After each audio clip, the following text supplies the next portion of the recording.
Comment voir la question de la description dans les voyages dans les Alpes au XVIIIe et XIXe siècle. Représentation des paysans de l'Oberland bernois à la fin de l'Ancien Régime. Dans le courant du XVIIIe siècle, la Suisse et ses Alpes suscitent l'intérêt des écrivains, scientifiques ou artistes, exerçant une véritable fascination pour les paysages de montagne, mais aussi pour les coutumes des populations locales. Se forge alors le mythe d'une idylle pastorale représentée par les paysans de cette Suisse profonde. Une dizaine d'années avant la Révolution française, un homme de lettres et pasteur anglais, William Coxe, visite la Suisse en servant de mentor à un jeune duc durant son grand tour. À la suite de ce premier voyage, Coxe écrit un ouvrage qui sera traduit par un jeune Français, Ramon de Carbonnières. Ramon a également visité ce pays et se permet alors d'apporter des commentaires et ajouts au texte d'origine. De nos jours, ce sont surtout les travaux du grand pyrénéiste qu'il est devenu qui sont restés dans les mémoires. Cette présentation est basée sur les lettres de William Coxe et plus particulièrement sur celles qui décrivent son séjour dans l'Oberhasli, partie de cette Suisse alpine traditionnelle tant en vogue au siècle des Lumières. Le trajet effectué par les deux auteurs et leur façon de voyager sont différentes. Coxe passe le col du Grimsel pour atteindre le pays bernois. Du Grimsel et des sources de l'Aar, il voyage en direction de Meiringen. Ramon part de Lucerne, voyage à pied accompagné d'un guide. Cette manière de faire est encore une nouveauté pour l'époque. Le jeune Français rentre ainsi dans le pays du Hasli, à l'opposé d'où était passé Coxe une année auparavant. De Meiringen, chef-lieu de ce pays, les deux auteurs suivent le même chemin et poursuivent en direction de Grindelwald. Ce village, formé par un grand nombre de cabanes répandues çà et là dans la plaine et sur la pente des collines, offre un paysage singulièrement agréable et pittoresque, superbement relevé par le glacier voisin.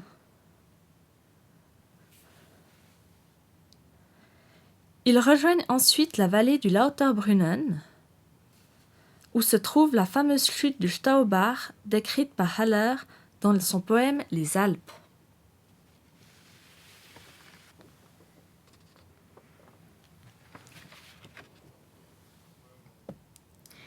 Ici, un mont escarpé montre sa crête pareille à quelques remparts. Un torrent forestier le parcourt et bondit de cascade en cascade. Dans des flots d'écume, il s'ouvre un chemin à travers les failles des rochers et jaillit avec une force impétueuse loin au-delà de l'obstacle. L'eau légère s'éparpille à la vitesse de la chute profonde, dans l'air plus dense flotte une grisaille mouvante, un arc-en-ciel rayonne au travers de cette poussière de gouttes, et la vallée lointaine s'abreuve d'une rosée continuelle. Le voyageur voit avec surprise ruisseler par les airs des eaux qui, s'échappant des nuées, se répandent en nuées. Pourtant, celui qui porte le plus noble des sens, aiguisé par l'art et la sagesse, à travers le vaste empire du monde, jusqu'à la vérité, celui-là ne saurait en nul endroit jeter un docte regard sans qu'une merveille l'arrête et le force à méditer. Les deux voyageurs atteignent ensuite Loesch-les-Bains, en passant par le col de la Guémie. Le chemin est très raide, et Ramon rapporte une anecdote intéressante à ce propos, qui lui a été racontée par un curé. Quelquefois, les Valaisans les voient, les Bernois, avec effroi arriver ainsi du haut du Guémie, dont la pente presque perpendiculaire est de roches nues.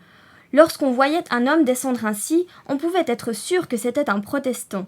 Les catholiques, ajoutait-il, ont plus de soin de leur âme, et nous ne voudrions jamais absoudre celui qui s'exposerait à un danger aussi évident. Les habitants du Hasli, leurs maisons et leurs occupations sont présentés assez brièvement par William Coxe. Décrivant ce qu'il voit en observateur extérieur, le voyageur anglais nous livre une vision réaliste, comportant généralement peu de détails ou d'anecdotes. Son observation des maisons, par exemple, est succincte mais intéressante, car ce qui en ressort n'est pas la description de l'habitant lui-même, mais les inconvénients qu'il engendre de par sa construction en bois. Les maisons sont toutes bâties en bois. Le principal inconvénient de cette construction est d'être exposé à toute la rage du feu qui peut se communiquer d'une cabane à l'autre avec la plus grande rapidité. Cependant, ce danger n'existe point pour un pays dont les villages sont ordinairement composés de huttes dispersées et séparés par une grande distance. La vision de Coxe est donc utilitariste. De même, dans sa description des habitants de la vallée du Hasli, le voyageur anglais donne des informations détaillées sur les paysans afin que le destinataire de la lettre puisse se faire une image précise de ces gens. Dans le Hasli, on compte environ 6000 hommes en état de porter les armes, et en tout 20 000 habitants. L'espèce y est très belle. Les hommes sont forts, nerveux et bien faits. Les femmes grandes et belles. Rien de plus élégant que leur coiffure. Leurs cheveux, dont la couleur est généralement superbe, sont partagés vers le toupet en 2 parties, et ramenés agréablement vers le chignon, qui est tissu avec des rubans en longues tresses ou pendantes ou entrelacés négligemment autour de la tête. Mais le reste de leur ajustement ne répond point du tout aux grâces de cette coiffure, et leur taille naturellement légère est ensevelie sous les plis de leurs jupons qu'elles ont l'absurde coutume d'attacher si haut qu'elles en paraissent difformes. Ramon de Carbonnières développe plus certains aspects des mœurs bernoises. En effet, ayant vécu chez l'habitant et partagé son mode de vie, il a créé des contacts privilégiés avec les paysans. Ainsi, contrairement à Cox, certaines descriptions du voyageur français dépassent les connaissances livresques accessibles à l'époque et reposent sur des conversations avec les indigènes ainsi que sur l'observation directe. Il décrit ainsi les occupations des paysans, leur habillement et s'attarde longuement sur leur nourriture composée essentiellement à base de lait et ses dérivés.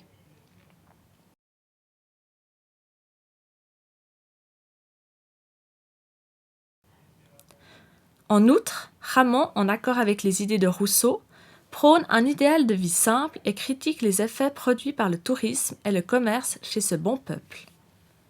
Au lieu d'entrer dans le bourg, nous choisîmes chacun une cabane isolée pour nous y loger, et passer en paix quelques jours dans cette charmante contrée. 2 jeunes gens nouvellement mariés et peu riches me reçurent avec plaisir, et je préférais leur hutte à de mauvais cabarets où l'on ne voit que ce que l'on voit partout, des paysans gâtés par le commerce des étrangers, qui, quelque rares qu'ils soient dans cette région, influent certainement davantage sur ceux qui les voient de plus près. Tous les matins, mon compagnon venait me voir, et nous passions la journée ensemble au milieu des paysans qui se rassemblaient des différentes cabanes du voisinage. Les femmes s'asseyaient en cercle avec leurs enfants, et les hommes jouaient aux quilles ou luttaient devant nous.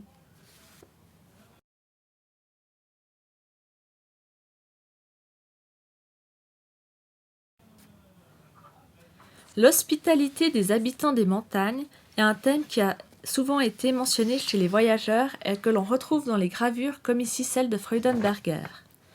Il est intéressant de le voir développé par Cox qui a moins côtoyé les habitants durant son voyage. À Lauterbrunnen, il loge chez le pasteur. Au retour de notre excursion, notre hôte nous a donné un excellent souper. Le pasteur et sa femme sont si empressés à obliger et cherchent avec tant de zèle à nous procurer tout ce qui peut nous être agréable que leurs attentions deviennent absolument embarrassantes. Hier, nous avons été vraiment fâchés d'apprendre que la bonne femme, qui est grosse, avait passé toute la nuit à faire du pain, des pâtisseries. Ainsi, les descriptions des 2 voyageurs diffèrent en raison certes de leurs origines, mais surtout de leur mode de voyager.